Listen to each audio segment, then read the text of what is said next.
मंदिर भारत में लोगों की आस्था का, विश्वास का, ऐश्वर्य का एक अटूट संगम। इन मंदिरों को कई मुगलों ने ध्वस्त किया, जिन्हें अब पीएम मोदी रेनोवेट कर भव्य बनाने में जुटे हैं। गुजरात का सोमनाथ मंदिर, अयोध्या का राम मंदिर और वाराणसी का काशी विश्वनाथ मंदिर मुगलों के आतंक का शिकार हुआ। अब ऐसे ही मंदिरों के लिए रेनोवेशन प्रोजेक्ट चल रहे हैं। आज की मंदिर मेगा स्टोरी में बात पीएम मोदी के मंदिर रेनोवेशन पर फोकस की।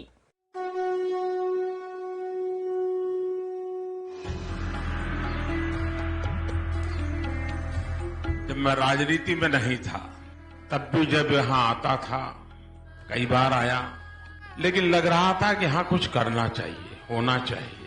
शायद भोले बाबा ने तय किया होगा कि बेटे बातें बहुत करते हो, आओ इधर करके दिखाओ।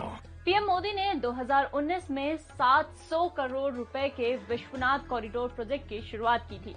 2 साल में 339 करोड़ रुपए के रेनोवेशन कामों की नींव रखी। इस प्रोजेक्ट के जरिए काशी विश्वनाथ मंदिर से गंगा घाट तक 5 लाख वर्ग फीट में कॉरिडोर बनाया गया है। 1669 में मंदिर को मुगल शासक औरंगजेब ने ध्वस्त करवाया था। इंदौर की मराठा शासक अहिल्याबाई होलकर ने 1780 ईस्वी में इसे दोबारा बनवाया। काशी विश्वनाथ कॉरिडोर लोकसभा चुनाव से पहले लॉन्च किया गया था और यूपी विधानसभा चुनाव से ठीक पहले इसका उद्घाटन हुआ है। अब बात करते हैं उस मंदिर की जिसके सौंदर्यीकरण का बीड़ा प्रधानमंत्री नरेंद्र मोदी ने तब से उठा रखा है जब वो गुजरात के मुख्यमंत्री थे। गुजरात का सोमनाथ मंदिर।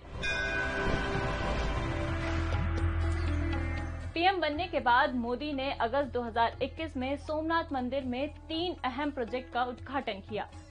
इनमें पार्वती माता मंदिर का शिलान्यास, सोमनाथ मंदिर का दर्शन पथ और एग्जीबिशन सेंटर का लोकार्पण शामिल है। इनका उद्घाटन करते हुए पीएम मोदी ने कहा था कि आतंक का शासन हमेशा के लिए नहीं होता। इस मंदिर को महमूद गजनी से लेकर औरंगजेब तक ने कई बार तोड़ा था। अब बात बहुचर्चित अयोध्या में राम मंदिर के पुनर्निर्माण की। जब लाल कृष्ण आडवाणी ने राम मंदिर के लिए रथ यात्रा की तो नरेंद्र मोदी भी इसका हिस्सा बने। मोदी के प्रधानमंत्री बनने के बाद राम मंदिर पर सुनवाई तेज हुई और 9 नवंबर 2019 को फैसला आया। सुप्रीम कोर्ट के फैसले के बाद उस जगह पर राम मंदिर निर्माण का रास्ता साफ हो गया, जहां बाबरी मस्जिद गिराई गई थी।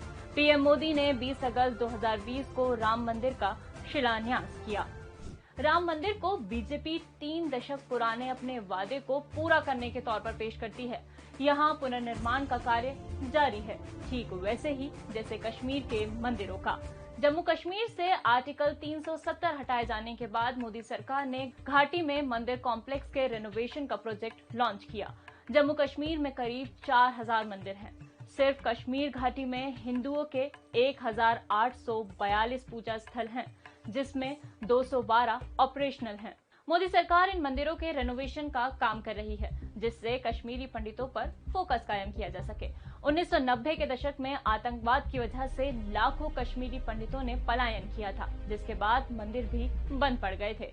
फरवरी 2021 में 31 साल बाद खुले शीतनाथ मंदिर ने सुर्खियां बटोरी थी। आने वाले समय में श्रीनगर के रघुनाथ मंदिर, अनंतनाग के मार्तंड मंदिर, पाटन के शंकर गौरीश्वर मंदिर, अवंतीपोरा के अवंती स्वामी और अवंतीस्वरा मंदिर, श्रीनगर के पादेंद्र मंदिर का रेनोवेशन होना है। राजनीति में आने से पहले पीएम मोदी अक्सर कहा करते थे कि उनका पसंदीदा धाम केदारनाथ मंदिर हुआ करता था। जी हाँ, उत्तराखंड में भी 2022 में चुनाव होने हैं और केदारनाथ मंदिर भी रेनोवेशन वाली लिस्ट में शामिल है। 2013 में आई बाढ़ से केदारनाथ मंदिर बुरी तरह प्रभावित हुआ था। सरकार में आने के बाद पीएम मोदी ने केदारनाथ मंदिर का रेनोवेशन प्रोजेक्ट लॉन्च किया। पहले पूरा मंदिर कॉम्प्लेक्स रिस्टोर किया गया, उसके बाद इसके सौंदर्यीकरण का काम शुरू हुआ। इस रेनोवेशन प्रोजेक्ट के तहत ईशानेश्वर मंदिर, आस्था चौक में ओंकार की प्रतिमा, आदि गुरु शंकराचार्य की समाधि, शिव उद्यान और वासुकी ताल का निर्माण किया जा रहा है। वैसे केदारनाथ प्रधानमंत्री मोदी के एक और प्रोजेक्ट से जुड़ा हुआ है, 4 धाम प्रोजेक्ट। यमुनोत्री, गंगोत्री, केदारनाथ और बद्रीनाथ को जोड़ने के लिए 4 धाम प्रोजेक्ट की शुरुआत हुई। प्रोजेक्ट की नींव 2016 में रखी गई थी। इस प्रोजेक्ट के जरिए सभी मौसम में इस्तेमाल की जा सकने वाली रोड का नेटवर्क बनाया जा रहा है। साथ ही रेल लाइन भी बनेगी।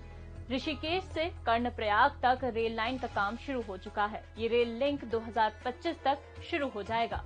अगर आप सोच रहे हैं कि मंदिरों से जुड़ा काम सिर्फ भारत में हो रहा है, तो ऐसा नहीं है। विदेश में भी बराबर काम जारी है। 2018 में पीएम मोदी ने अबू धाबी में पहले हिंदू मंदिर की आधारशिला रखी थी। इससे 3 साल पहले पीएम मोदी ने यहां की यात्रा की थी। इस दौरान यूएई सरकार ने मंदिर के लिए जमीन का आवंटन किया था। ऐसा ही एक प्रोजेक्ट 2019 में पीएम मोदी ने बहरीन में लॉन्च किया था। उन्होंने बहरीन के 200 साल पुराने मनामा स्थित श्रीनाथ जी मंदिर के रेनोवेशन के लिए $multi-million प्रोजेक्ट लॉन्च किया। ये मंदिर जब बनकर तैयार होगा तो 3 मंजिला इमारत होगा। तो ये थी मोदी सरकार के राज में रेनोवेट हो रहे मंदिरों की मंडे मेगा स्टोरी।